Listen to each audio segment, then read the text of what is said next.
Physics with Deepak Kumar में आपका स्वागत है। और इस पर्टिकुलर वीडियो में आज बात करेंगे कि नीट की एग्जामिनेशन हो या आईआईटी जेई मेंस की एग्जामिनेशन हो, इसको बिना कोचिंग के कैसे क्लियर कर सकते हैं। वीडियो को लास्ट तक देखते रहिए। इस वीडियो में मैं पूरे स्टेप्स के बेसिक स्टेप्स के जरिए आपको बताऊंगा कि कैसे आप प्रिपरेशन कर सकते हैं। और उन स्टेप्स को अगर आपको फॉलो करने में किसी प्रकार की अगर आपको प्रॉब्लम्स आ रही तो आप कमेंट सेक्शन में जरूर लिखिए। अगर आप इस चैनल पर नए तो चैनल को सब्सक्राइब कर लीजिए, बेल आइकन को प्रेस कर लीजिए, क्योंकि इस पर्टिकुलर यूट्यूब चैनल पर आईआईटी जेई मेंस और नीट के जो ट्यूटोरियल्स हैं या जो बेसिक जो लेक्चर्स हैं या इसके अलावा जो मॉड्यूल जो वीडियोस हैं वो टॉपिक वाइज अपलोड होना स्टार्ट हो चुकी है। गाइडलाइंस वीडियो इस समय चल रही, गाइडलाइंस वीडियो के समाप्त होते ही ट्यूटोरियल्स बेसिक वीडियोस आपके सामने आना स्टार्ट हो जाएगा। कुछ टॉपिक के मैंने वीडियोस भी अपलोड कर दिया। सबसे पहला क्वेश्चन स्टूडेंट का जब से ये चैनल स्टार्ट हुआ है तो एक कॉमन क्वेश्चन स्टूडेंट के सामने ये कि सर बिना कोचिंग कैसे हम सिलेक्शन ले सकते हैं, उसके ऊपर एक वीडियो चाहिए।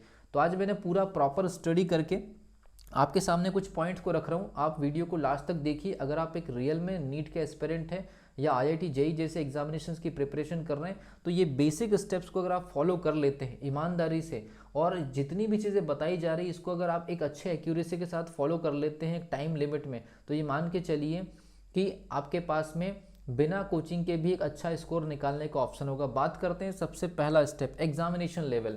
ज़्यादातर स्टूडेंट गलती ये करते हैं कि एग्जामिनेशन के लेवल को बिना सोचे समझे अपनी स्टडी स्टार्ट कर देते हैं। आप 5 से 10 दिन का समय लीजिए, पुराने साल के पेपर उठाइए, अलग अलग सब्जेक्ट के पेपर को क्वेश्चंस को देखिए और उसके बाद ये अनुमान लगाइए, ये एक तरह से एनालिसिस करिए कि आपके सोचने समझने का जो एक लेवल है क्या इस पर्टिकुलर एग्जामिनेशन के टच में आ रहा है या उस लेवल की थॉट प्रोसेस आपके दिमाग में बन रही है, या क्वेश्चन रीड करने के बाद आपका दिमाग ब्लैंक तो नहीं हो जा रहा है। क्योंकि आपको पता होगा ऑन एन एवरेज ये दोनों एग्जामिनेशन में 15 लाख से ज़्यादा स्टूडेंट जो है वो एग्जामिनेशन में अटेम्प्ट करते हैं। नीट में तो स्थिति और भी ज़्यादा हेवी है, नीट में तो और भी ज़्यादा स्टूडेंट बैठते हैं। ठीक है भी, तो आईआईटी जेई और नीट में अगर हम बात करें तो एवरेज जो स्टूडेंट है वो 15 लाख में मान के चल रहा हूँ। हालांकि ये संख्या जो है ये हर साल वैरी करती है और बढ़ती चली जाती है, 15 लाख से ज़्यादा ही होती है। और इस 15 लाख की भीड़ या 15 लाख से ज़्यादा की भीड़ में आपको कुछ सिलेक्टेड सीट 10,000 20,000 सीट के लिए कॉम्पिटिशन अपना क्लियर करना होता है। ठीक है,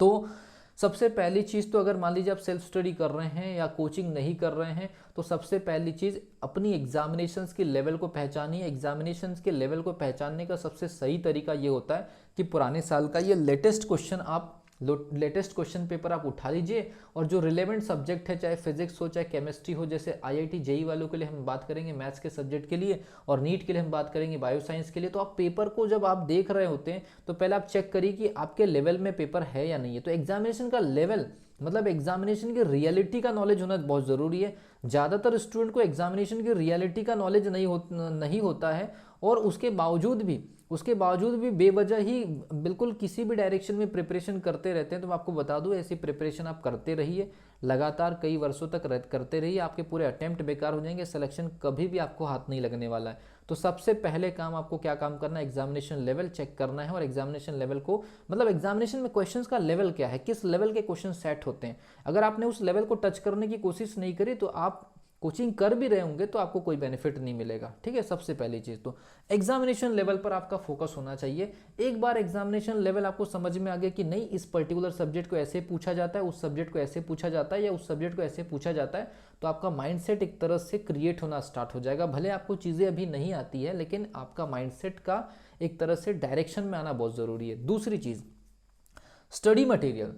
एक और चीज़ बता रहा हूँ, जब बड़े एग्जामिनेशंस की प्रिपरेशन होती है और लाखों की संख्या में स्टूडेंट बैठते हैं तो मार्केट में क्या होता है, कई सारे पब्लिशर्स होते हैं जो अपने मटेरियल को बेचने आपके सामने आ जाते हैं और आप खरीद भी लेते हैं। तो सबसे पहली चीज़ आपके पास में बेस्ट स्टडी मटेरियल की नॉलेज होना चाहिए।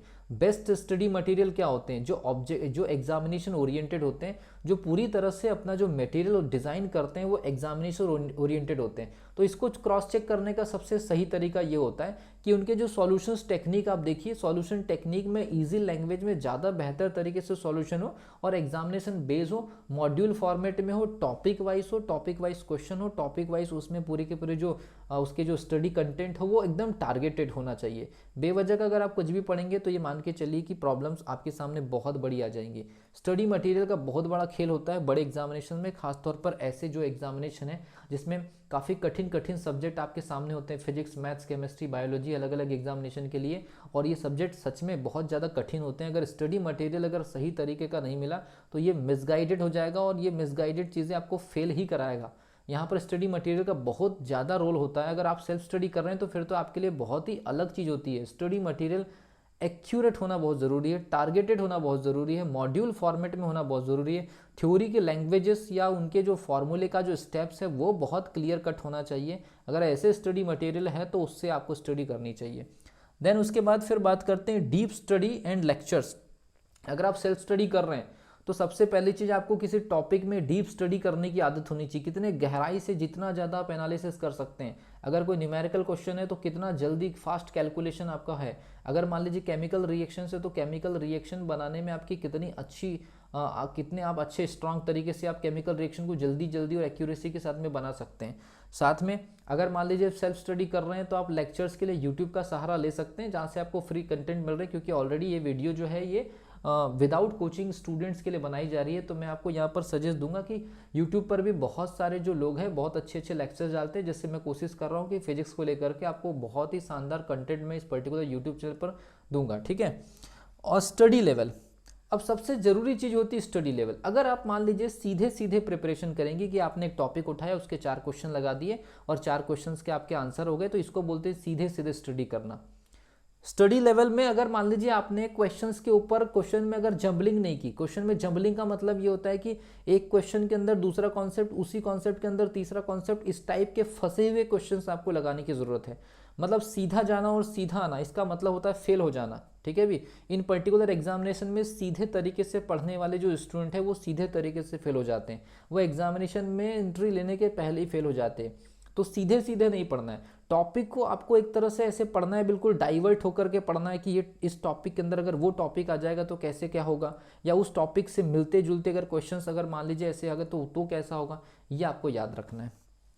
इसके अलावा जो स्टडी की जो स्ट्रेटजी है, स्टडी की स्ट्रेटजी मैं आपको बता दूं, सबसे पहले अगर आप बेसिक कोचिंग नहीं कर रहे हैं तो स्टडी का सबसे सही तरीका ये होता है कि आप पहले बेसिक स्टडी मटेरियल से टॉपिक का स्टडी करिए।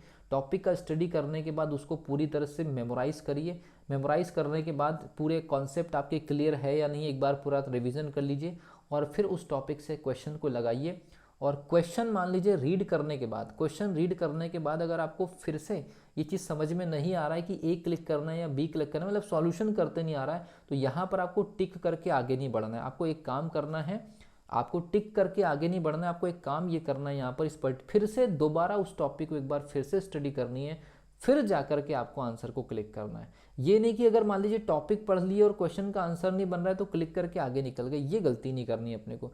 फिर से दोबारा उस टॉपिक को स्टडी करनी है, फिर से क्वेश्चन को क्लिक करना है। उसके बाद आप देखिए लगभग 15 से 20 दिन के अंदर आप किसी भी टॉपिक को अपने लेवल पर समझने के लिए एलिजिबल हो जाएंगे या समझने के लायक हो जाएंगे, ठीक। उसके बाद बात करते हैं क्वेश्चन और उसका रिस्पॉन्स। क्वेश्चन पढ़ते ही अगर मान लीजिए आपका दिमाग अगर किसी टॉपिक के या क्वेश्चन के प्रति अगर रिस्पॉन्स नहीं दे पा रहा है कि ये क्वेश्चन एक्चुअल में कौन से टॉपिक से है, तो ये मान के चलिए कि आपकी जो तैयारी है, आपकी जो प्रिपरेशन है बिल्कुल गलत डायरेक्शन में है। आपने कोई टॉपिक पढ़ लिया है और टॉपिक को पढ़ने के बाद वो क्वेश्चन पूछा गया है और उस क्वेश्चन के लैंग्वेज से आपको ये समझ नहीं आ रहा है कि आपको इस क्वेश्चन का आंसर देना कैसे है या क्वेश्चन ये कौन से टॉपिक से है, तो ये मान के चलिए कि पूरी तरह से आप बिल्कुल ब्लैंक स्टडी कर रहे हैं और ये ब्लैंक स्टडी आपको एक तरह से बहुत कम नंबर तक गिराएगा। इतना ज़्यादा कम नंबर आपका होगा कि हर सब्जेक्ट में आप फेल की कगार पर आ जाएंगे।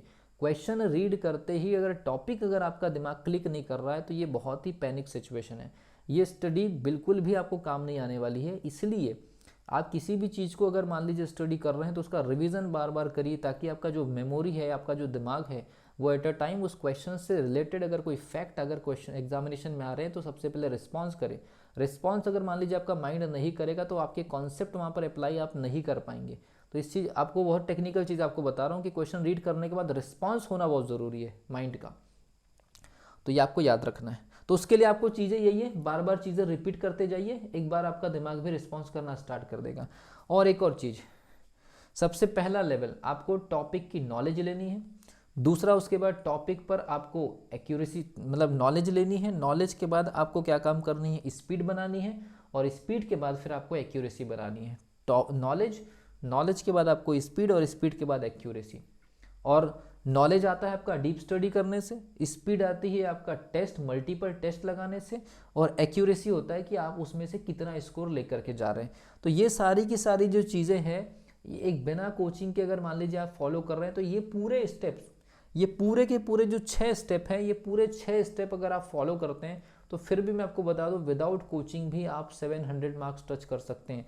लेकिन आपको इनको पूरी तरह से प्रैक्टिकली हैंडल करना पड़ेगा, प्रैक्टिकली इनको फॉलो करना पड़ेगा, 100% इनको पूरी तरह से आपको अपने डेली रूटीन में अप्लाई करना पड़ेगा। जहाँ प्रॉब्लम्स है वो प्रॉब्लम्स को सॉर्ट आउट करना पड़ेगा, तब जाकर के जेईई मेंस या नीट जैसी एग्जामिनेशंस में आप एक अच्छा स्कोर विदाउट एनी कोचिंग आप ला सकते हैं। लेकिन ये जो 6 जो टिप्स बता रहा हूँ, ये बिल्कुल सीक्रेट है, एकदम सीक्रेट टिप्स है।